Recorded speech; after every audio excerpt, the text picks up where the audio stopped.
Welcome, everyone. This is episode 126, and this is called Are We Still Giving Advice? We had fun doing this. So much fun.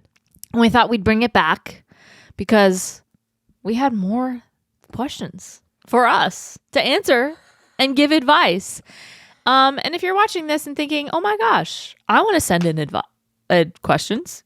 Oh, no, not the burps again, you guys. It was a word flub. And then the burp. Oh, God, a double twofer. Yeah. If you're thinking, I want to have questions and I want advice, there's a number you can call. That number is 657-224-0052. That's 657-224-0052. That was really good. Oh.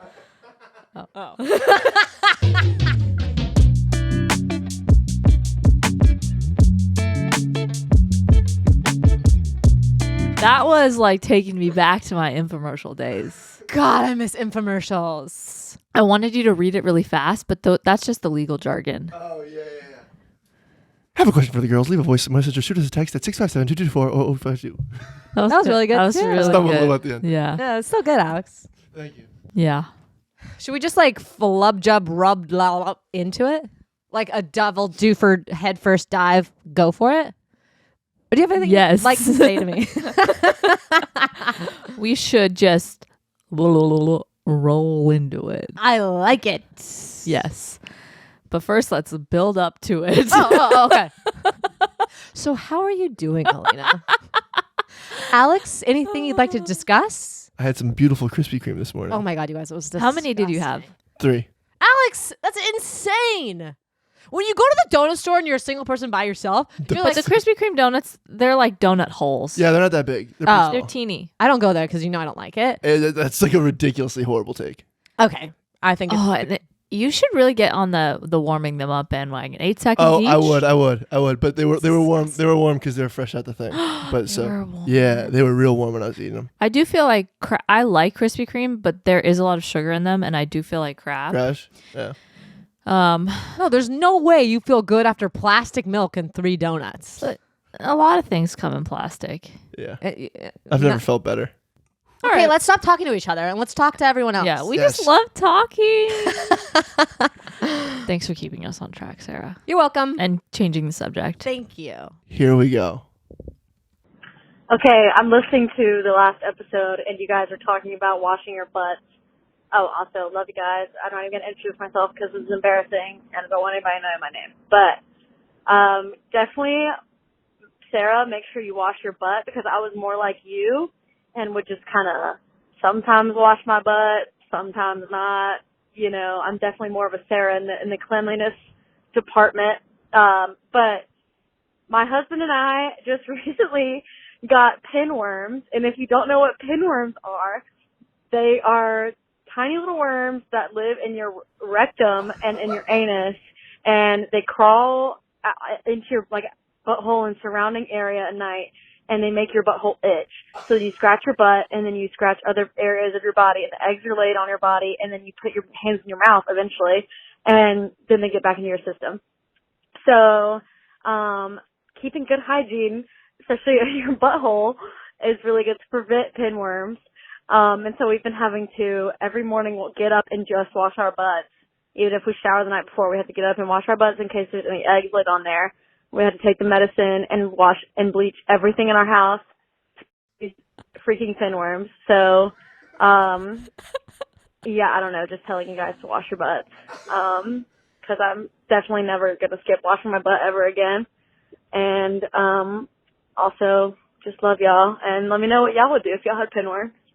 So, yeah. Also, they're common in kids, Sarah, so watch out for a little way.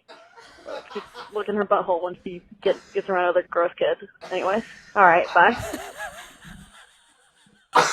Why did you say Alex? Alex! As Yeah. if I recorded that. Alex! That was what? What's Alex? Yeah. What does this have to do That's with so Alex? funny.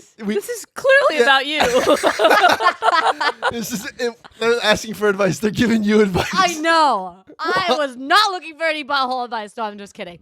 Honestly, I have heard of pinworms. Yeah. Like, this isn't the first time this has been brought to my attention. Not about the butthole stuff, but I have heard about pinworms, but I've heard about it more from like a wrestling perspective. Like, don't wrestlers get this? I thought that was a I think you're thinking of Ringworm. cauliflower ear. no Oh. ringworm. Okay, maybe I'm thinking of ringworm. Maybe I'm just thinking of worms. Don't change the subject. But let me just say, I appreciate you bringing this to me. And note one, I make sure Lil Wei has the perfect rose petal. Someone's always cleaning that butt. And number two, You have said it's way cleaner than yours. it's so much cleaner than mine. Number two, I will clean my butthole moving forward. Thank you everyone for bringing this to my attention. And I do not want to risk it. I do not want to risk it moving forward. And every single day, I will wipe my butt. You know what's so crazy to me when I was hearing that? You don't like, as someone who doesn't look at their butthole ever. Yeah. And to be honest, I'm not like peeping a peep at my butthole daily. Like, how many times have you seen it? Like, I've seen it and I have the mental image, but I'm not checking on it every week. Every year? I don't know. probably I should every probably 5. mark it on my calendar. Yeah. Yearly butthole look. Review. But like, if you don't look and you're just not paying attention and there's just worms in there. Well, I think you would get a clue because it would be itchy. And if anyone has an itchy butt in this room, it's Aleena. And this girl washes her ass daily. But I think So- that's because of hair. No, I have a hairy butt too. You don't. Yes, I do. You don't. I know my butt's hairy. I've touched it. I not mean, saying- I definitely thought like, dang, sometimes after I shave, it's itchy. Okay, so I thought you confirmed though previously in the past that it didn't have to do with shaving. It's been so long. Things have changed in life. And I think I've realized that there is a correlation between when I shave And when you don't. and when I don't. Okay. And I think I hope so. I hope I don't have a bunch of worms in there. Can you see the worms? Are they microscopic? Alex, what? Oh my God, spaghetti noodles? Okay, that's microscopic. You could tell by the background. That's a pulled up microscopic situation. Alex, don't lie to us. You have a beaker. No one asked him to look this up. No, Alex did this straight on his own. We didn't even say anything about this, you guys. Alex just had it pulled up large font on his computer. Oh. But So you'd see them in your poo, right? I think so. I think so. I think you probably have to look pretty closely. I don't think you have to look that closely. I mean, that's an There's like an inch. inch. Or no, that's a centimeter. No, that's an inch. I'll look, I can't I'll look up how long they are. That's an inch. That's a lot. You know, that's not just like one wiggly worm. Like you're seeing 10 to 15. Yeah, I definitely see that because your poop isn't white. So Exactly. It's stand out. Exactly. Albino poop. Could you imagine? Does that happen to anyone? I'm sure that is a poop color. Adult pinworms are usually 1/4 to 1/2 inch. Okay, so you So know. we can use a ruler. Yeah.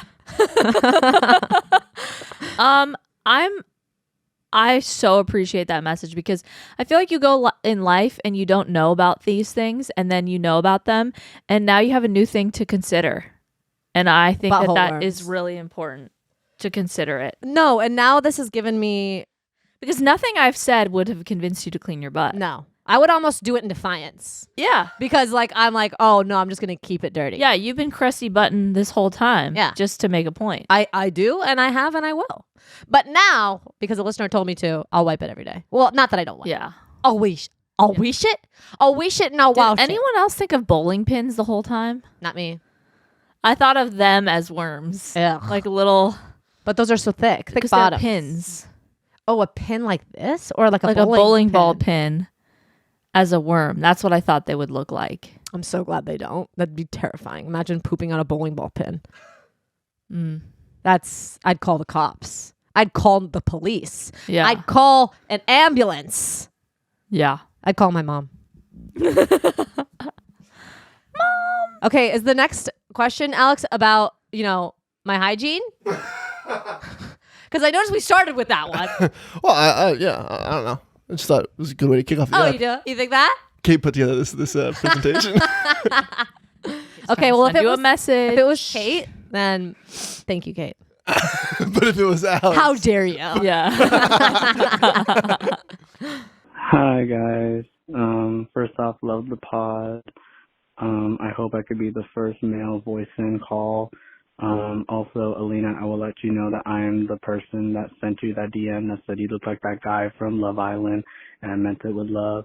And my question is, is nowadays, honestly, it's getting really hard, talk to people, especially like to girls and try and, get dates and things like that. And I was wondering, like, as a person who, is, I'd say is decent looking, not really a little overweight, but what do you think are some tips or tricks to help me, like what did Noelle and Corbin do, to like school you guys over or something? Like little tips and tricks will help. So thank you so much. I literally have chills. I It's know. so nice to hear his voice. I know. Do you want to start with like how are you wooed? How did Noelle woo you? I think it's so important to just have confidence, and having, even if you don't and you're faking it, confidence can make anybody attractive. I think so too. Anybody. But I think confidence is important, but I think people can take it too far where they're kind of cocky. So I think there's a fine line between confidence and just being genuine, because being who you like, there's someone out there who's going to love who you are at your core.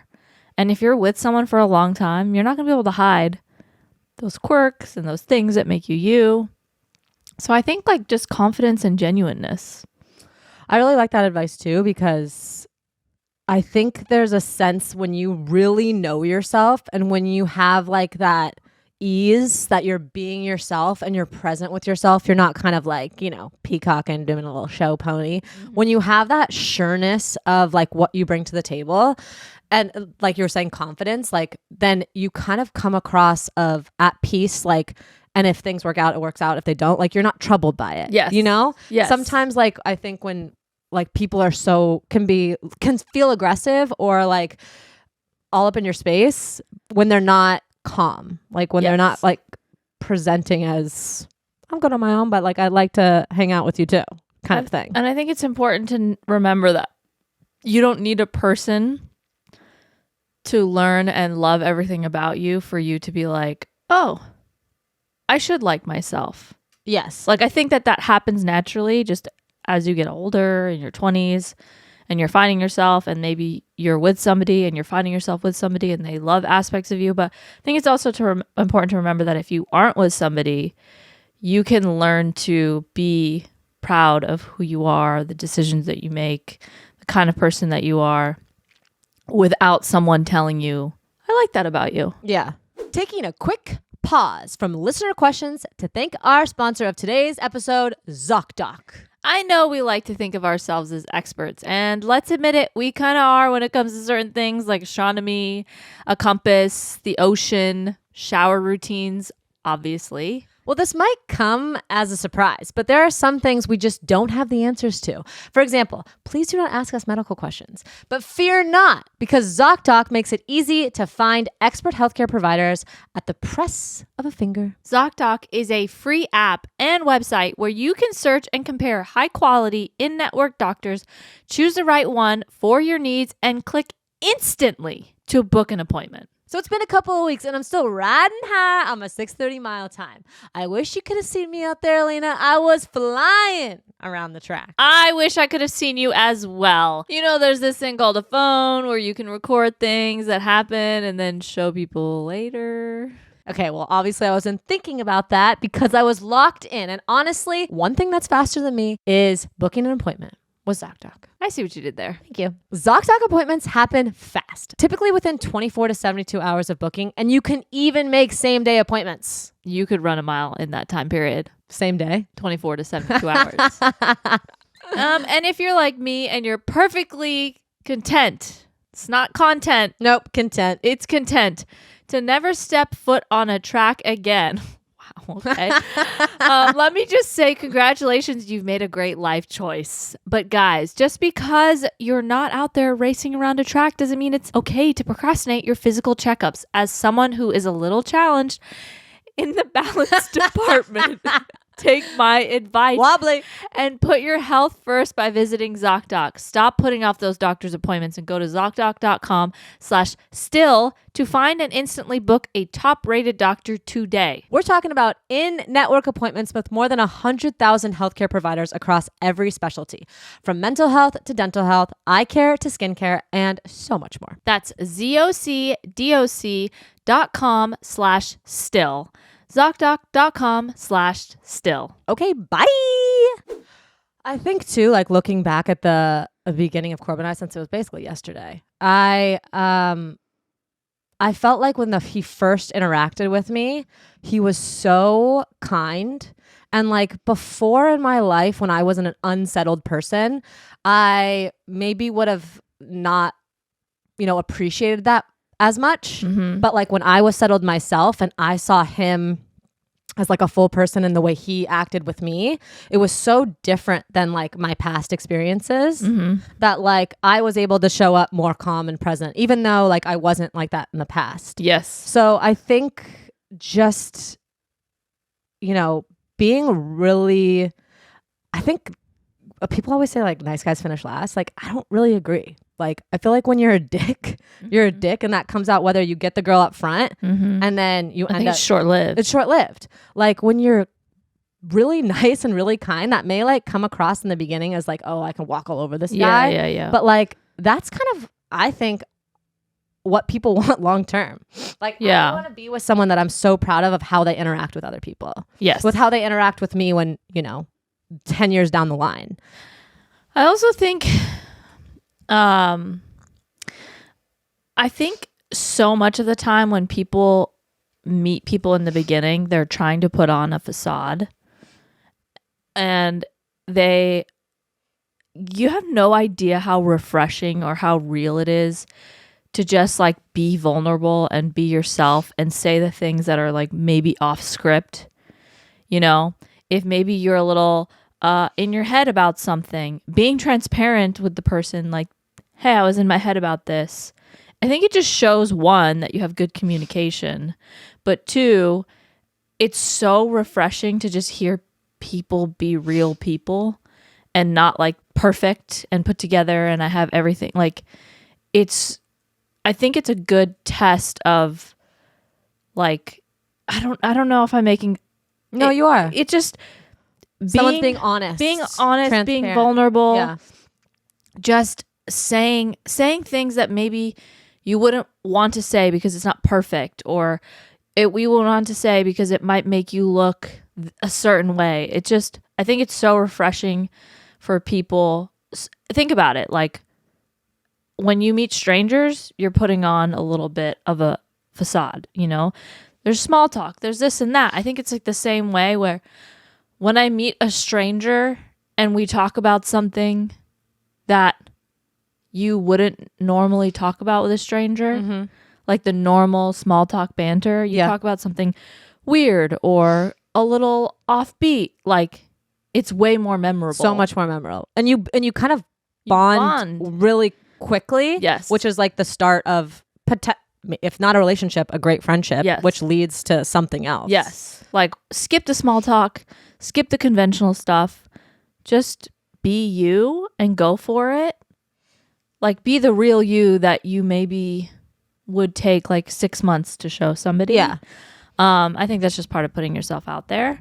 But yeah, I think it's really refreshing for people to have real conversations and have interactions that just feel different from all the conversations that we have on a daily basis. Agreed.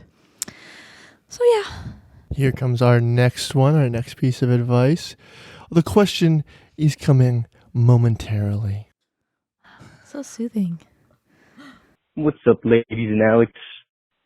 I just need some advice on moving out. I've been talking to a homie about moving in with him recently, and, I'm definitely thinking about doing it. So I don't know. I want to hear about your guys' experiences and, get some advice on, how to tell your parents and just those general anxieties with leaving home. Ask Alex and Kate too, because I love to hear them talk. Okay, thank you, bye. I love this. I love it too. I have like so many move out experiences. I've moved so many times. I was just giggling because I live with my parents. and you always say it whenever it gets brought up, and I just knew where it was going. Yeah, I don't have much to say about this because I lived with my parents till I was in my 20s and then moved in with Noel. So it was time. It was time. So yeah, Alex, Sarah. I guess for me, with different people, I've taken different approaches. I have, Is it a nerve-wracking experience? I think it can be like my nerve-wracking experience was one. It kind of like there was a situation. I lived with a friend that I had known for a really long time, like since high school, and we were both maybe be done with the situation of living together, and I was going to move in with someone else. But thankfully, to make it less weird, she ended up moving in with a boyfriend. So it didn't have to be just a breakup on my side, because that can be an uncomfortable situation of just being like, hey, like we've done this for a bit, but I'm going to move out and move in with somebody else. That could be super awkward, and that probably kind of like made my stomach hurt. But like to know that she was going to be moving in with a boyfriend, like it took the weight off of me. So that was really helpful. I think like in my experience, I'm the type of person that likes to fucking breadcrumb in situations like this where I feel a little bit anxious. Like I like to be like, I'm thinking about maybe like moving out, or like, but I'm not being serious. Yeah. Or like, oh, like I saw this apartment and I thought this was a cool apartment. Like I'm like kind of like slowly peeling back the onion instead of just if it's with my parents or with a roommate or, with myself when I'm teasing myself. Which is good because then it's not a surprise. Right. I like an example of this would be like, gosh, hi mom, if you're not listening to this episode. We're spending Christmas with my husband's family instead of typically my family this year. So I know, hey bitch, I'm married. He gets here, I'm married. So I was like, I'm gonna drop this bomb in August. I'm not gonna wait till November. So I think also like giving somebody like a lot of heads up of like, hey, I'm thinking next year is going to be the year that I really want to move out on my own. So that way when it comes up, it's like, hey, remember when we talked about that? You know what I mean? Mm-hmm. So it kind of just gives a lot of breathing room in order for somebody to process that information. Whether it's your parents or your friends, that's helped me a lot. So that's really good advice. Because I think some people would probably like be so scared that they wouldn't want to say anything until the last minute. Exactly. And then it kind of when you spring it on someone, which I get because I'm a procrastinator, then it's like, oh, now they have to look and find something really quickly, or like now your parents like were imagining, Christmas together, and now it's off the table. So like sometimes, the slow roll, the slow burn really can help that situation. Alex, Mr. Move Across the Country.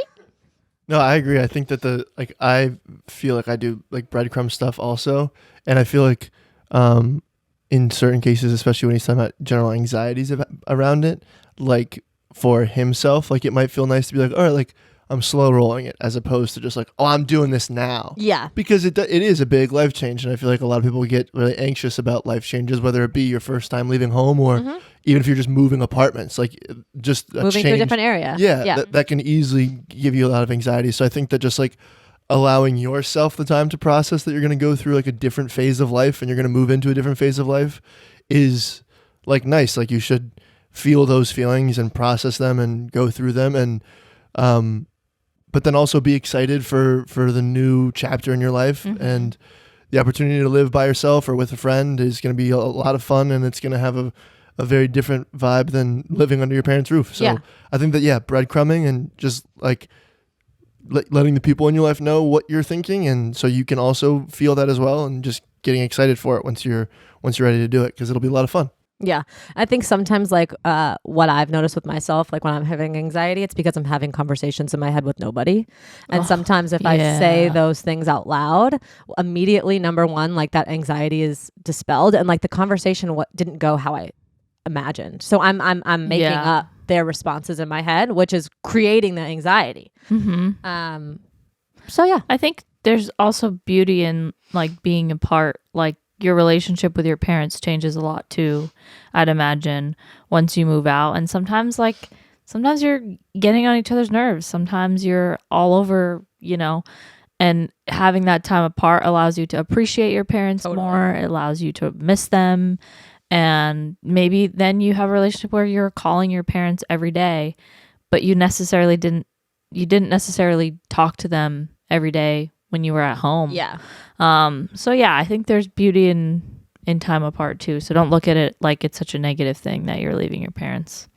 And this way they can go have fun. Like they can get high and do whatever they want when you're not there. Do not get high, Aleena. I talk to all parents. I think that can be one of the more like crippling things is like the conversations in your head about what somebody else is going to say. Because sometimes, who knows, your mom might be like, yeah, finally, get the fuck out of here. Yeah. Like, she'd never make, she's your mom. She'd never make you feel that. But she's going up to your dad and being like, oh, finally, we have the house to ourselves. Like, Okay, I feel like you guys are talking for my parents. no, it's Okay, so No, we didn't. Well, she's not texting Thanks, me. guys. Okay, we've got some written ones out. Would you like me to read them, or do you want me to show you guys so you guys can do it? I can read it. Okay. Go, Aleena. Bang, bang. Hey Pookies, I don't know if you're still doing this, but I want to know your thoughts. I keep befriending girls who end up seeing me as competition and then stab me in the back. I'm going to downplay the trauma of it for laughs, but do you have any tips on how I can avoid this in the future? Because I love having female friends, but my heart just keeps breaking. Don't be so hot and so cool. First of all. Dim your light. That's pretty flattering. I know that it's sad, but you should be flattered. You should. Because you're hot and cool. Honestly, one thing we've learned about this text, you're hot and you're cool. Yes. And And that's don't let these people break you haters gonna down. hate. Man. I think girl dynamics should be on the Discovery Channel. Like, you know how we have Shark Week? We need to have like how girls interact and I like know. all the ways that we can be pretty cutthroat, because we are as scary as we are lovely. You know? You're describing the movie Mean Girls. Exactly. Yeah, I but- knew there was a but like reference a to week, this. you know? I know. We had a week long, discussion. Right. I'm just saying And the there's- narrator there. And there's also us jumping out of water, feasting on seals. Okay, so there's going to be a lot of situations just like Shark Week, but Girl Week. I like that. Thank you. I don't. What would you do? Have you had girl drama? Yeah. I've definitely had. Have you falling taken outs. them down? No. Sorry. No. Path of least resistance. Oh yeah. You know, but I think it's just important to remember that most of the time, like, everyone's got shit going on and they have their own things that they're dealing with. And even though right now all you want is an apology and you want them to be the bigger person and you want them to admit what they're, really going through or where their insecurities lie, that's not going to happen because they may need years. They may need therapy.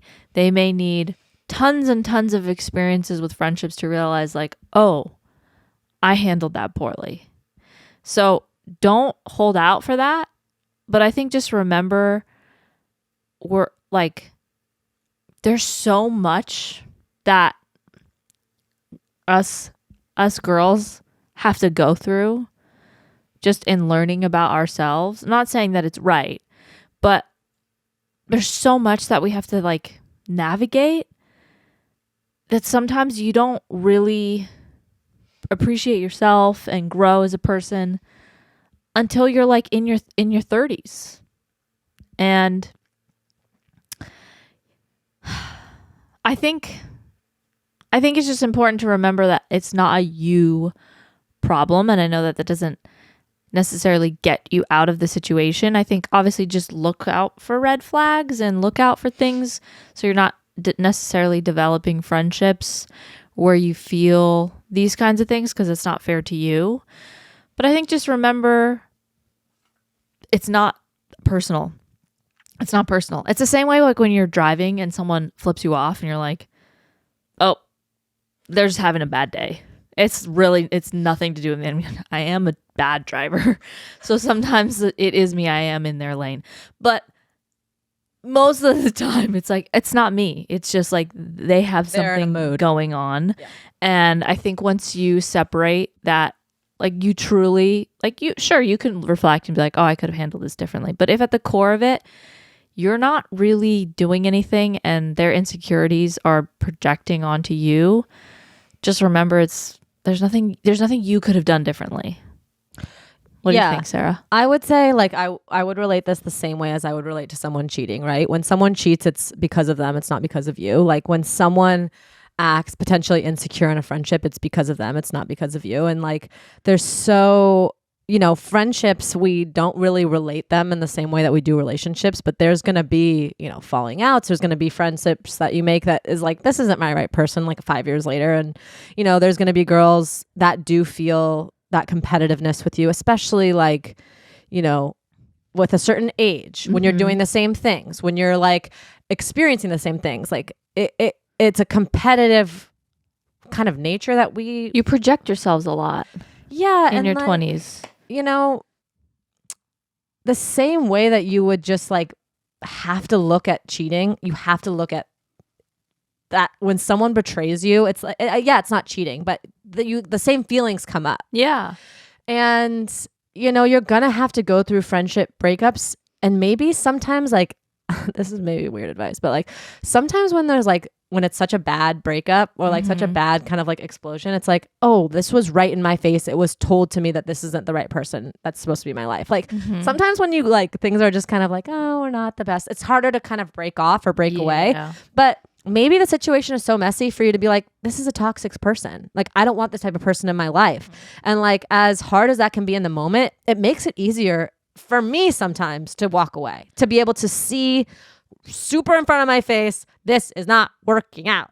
I'm heading out. I think something that I wish I knew that you've kind of taught me is like when you're in your like teens, 20s, late 20s, knowing that your friends aren't all lifers. Like I think when you're in high school, you have this high school, college, like you have this idea that the friends that you have now are going to be your friends for life. Like maybe because of movies or maybe because you've seen someone who's been friends for 60 years.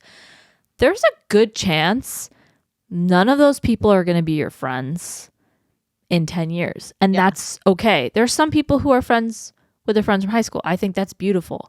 But it's also okay if you don't have friends from high school and you grew apart and you changed. I think you talk about lifer friends. Yeah. And there's certain people that are lifers and there's certain people that are meant to be in your life for a certain period of your life.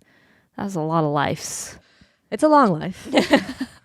And that's okay. Like they maybe they're meant to be your friend that you go party with. And like that's the lane they're in. The lane that they're in. But then you'll have friends that are like you can turn to for emotional problems. And then you'll have friends that you can hit up spontaneously. And it's like you have different friends for everything. But I think letting go with the idea that every friend you're going to have, it's going to be around for life. Because what happens is, like you're saying, sometimes those friendships gets exhausting and you change in 3 years. And you're like, this person is bringing me down more than they're bringing me up. Yeah. So I think having that openness to be like, they may not be my friend forever, allows you to not hold on so much and be hurt when something doesn't go well. Yeah, and you're hot and cool. You're going to make new friends. You're so hot and cool. Like, I'm not worried about you. You're going to make so many friends that are equally as hot and cool. Yeah. That was nice, Sarah. Thank you. Alex? Hi, ladies. This question is mostly for Sarah. Oh, you should read it. Oh, no, popcorn. My ass right now. You don't even. Do you think I can read? Do you want me to read it? No, let me do this. Let me prove myself to the society. Hi, ladies. This question is mostly for Sarah, but maybe Aleena can relate as well. My husband and I are talking about when we should have kids, and I have never wanted, here we go. And all I have ever wanted is to be a mom. I struggle with a lot of anxiety, especially OCD and health anxiety. I've been struggling with feeling like I won't be ready to have kids until my anxiety issues are in a perfect place, while at the same time knowing it'll never be perfect. I'm wondering if you struggled with this at all or if you have any thoughts. Love you guys. Oh my God, what a question. What a question. This is such a good question. Great job. on reading. I feel like there was like 2 parts that like maybe I like shuffled a bit, but you know, no one saw. thanks. Alex looked at me a couple times. And it gave me anxiety, bitch. I noticed he looked at me too. I know, I was like, I'm not gonna like look. I'm not gonna connect eyes with him because it's gonna make me backtrack. Okay. I just know that you guys have apparently feel like you're being tested while you're reading. So Yeah, he's it's like pressure. Yeah. I'm like blah, blah, writing blah, blah, blah. marks. I know. I have so many thoughts. I could literally talk about this for like 7 hours straight. So somebody stop me. What I will say is, I think if you're struggling with mental health and anxiety before getting pregnant, it can actually be a positive. And the reason being is you're aware of your thoughts, you're aware you have anxiety, and you're kind of monitoring yourself and your perspective. You're like, oh, I see these are my problems. I see the ways I want to work on it. Whereas if I'm using myself as an example, I never thought about my mental health. I was very kind of like, let's go for it, you know, kind of not stop and think. Just so thought I knew myself and did not know myself at all. So I think you should be more like, wow, okay, like I know my brain well because I've been dealing with these things, and I'm confident in myself that when these things come up, I've been practicing the tools now before getting pregnant, before having a baby. I know the tools to help me get through an anxiety attack, get through OCD, and you have that knowledge and awareness. And so, you know, as someone who would have said before that I have no anxiety and no, you know, bad thoughts, and like I'm always a happy person, then like bringing in a new person and becoming a mom and like having to face all the things that I pushed aside, I didn't have the tools to deal with mental health struggles. I didn't have, you know, the awareness to be like, oh, this isn't right, like I'm struggling right now and I shouldn't be. Like it was very hard for me to like self-assess, and it would take me honestly like a week or more to process my feelings on what was happening. So I actually think that someone who is way more self-aware and like know that they have anxiety could be such a benefit to both yourself when you're having an issue and your child when you see that they're struggling. So to me, thumbs up, you're ready. You know, let's get a move on. I think when you want to be a mom, that's such an added bonus because you're already that want makes you ready. And you know, you have hopefully you got a husband there that knows your anxiety and can kind of help level you out and keep you grounded when you feel like, you know, you're potentially floating or experiencing new things. So I think you have all the ingredients of being an amazing mother. So let's get you pregnant, girl. Aleena? I mean, I think you covered it. Really? Did I? What would you say? I mean, you've always like been more aware of your thoughts. Like, what do you think about, you know, the idea of becoming a mom and like someone who's been more upfront and transparent about what they're feeling on a day-to-day? I think that's going to be heightened. I think it could go one of two ways, right? It could either be more heightened once you have a kid, like it was in your case, or you don't have fucking time to think about that shit anymore because you have a child now. Yeah. So I think it could go one of two ways, but I think either way, you're not going to really know how to navigate it or how to fix it. Like you could try to fix it right now before you have a kid, and then you can have a kid and it's going to be like a whole new ball game of like how to tackle it and handle it. So I think as long as you're aware of it and like, you know, it's something that you are dealing with, I think you're like 10 steps ahead of Agreed. a lot of people.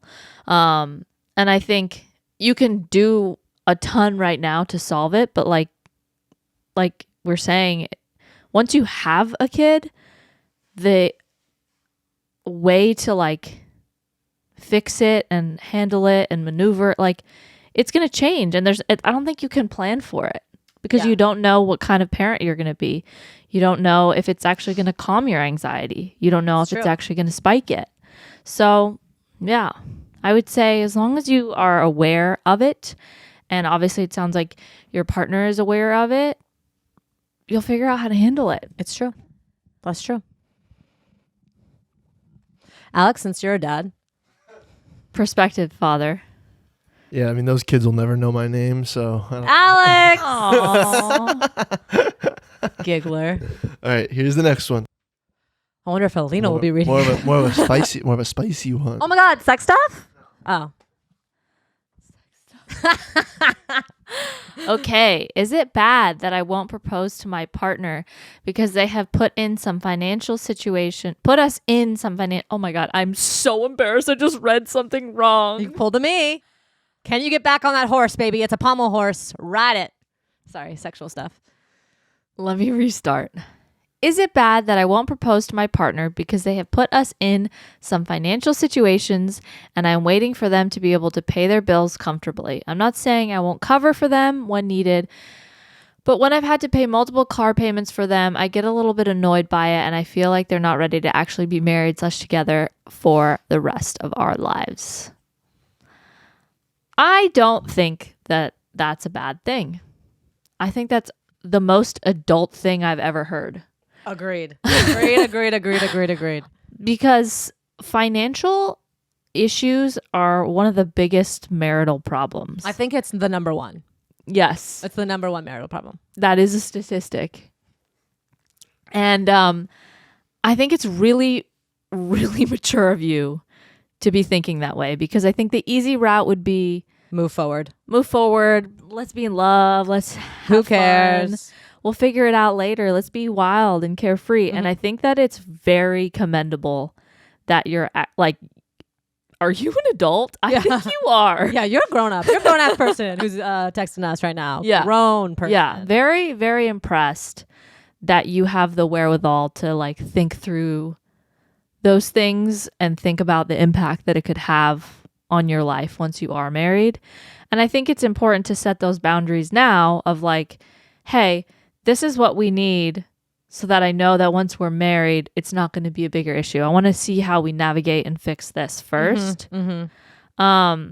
If you think that there's sensibility there, they know it's not a recurring problem, I'd say go for it. But if you feel as though it's something they need to grasp as an issue, I think that's really smart. Don't let anyone make you feel like that's crazy. Like that's crazy. I agree. And I think sometimes we can kind of think that just because you live with someone and, you know, you're playing house and, you know, you're doing all the things that a married couple would do, that's not being married. And there is a different weight when you are married and you are tied to them legally, especially with money. And especially as this is the person that you are going to spend forever with. And like sometimes this could be a core trait and like they may never change their money ways. And like it has to almost be like this person is not going to handle our money. It has to be like set up front. And like I will say financials is not a pet it's not peeve. No, it's not a pet peeve. Like it's a personality trait. Yeah. And you don't want you want to be super transparent up front with how you see money in the relationship moving forward. And it's not about you covering for them or you not covering for them. Because once you're married, you're covering for them. Yeah. Like your money, their money, it's no matter where the money is in the bank account, it's a collective money. Yep. And so if this person is spending money in a way or not able to pay certain things that they're buying, exactly. And so like I would be protective of that, not protective of your money, but like protective of how you want to set up your future, like and how they handle their own things is how they're going to handle your things. Exactly.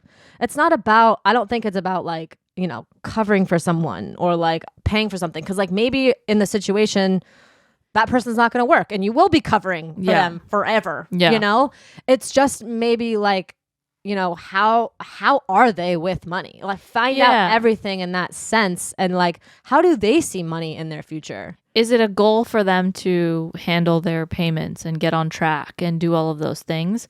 Or is it a recurring issue because they like don't really prioritize it and care about it? I think those are two different things. I think if it's clear that they're on the right path to fixing debt or fixing something, then you know they have the right mindset. But if it's a recurring problem because they won't take it seriously, then you know that that's going to be an issue for you in the future. Or a because recurring problem because they know you'll take care of it. that too. And it's more actions, less words. Like anyone can say, I want to save more. I want to save more. I want to Yeah. be able to pay off my car. I want to be able to do this. But if it's every single There's no month, follow through. if there's no follow through, then it'd be something I would worry about. But again, like it really does add a different layer that you can't be aware of until you actually are married. Yes. Like it feels different. Yes. And I can't really explain it. And I think people think it's superficial to care about that, but it's It's not. not. It's not. It's not. Proud of you. Me too. Well, You gotta be kidding me. Just sat down, Alex. I literally just sat down. yeah, we just turned on the microphones, and that concludes our episode. But we have a lot more, and we're going to continue in the bonus. We'll see you there. Bye. Bye.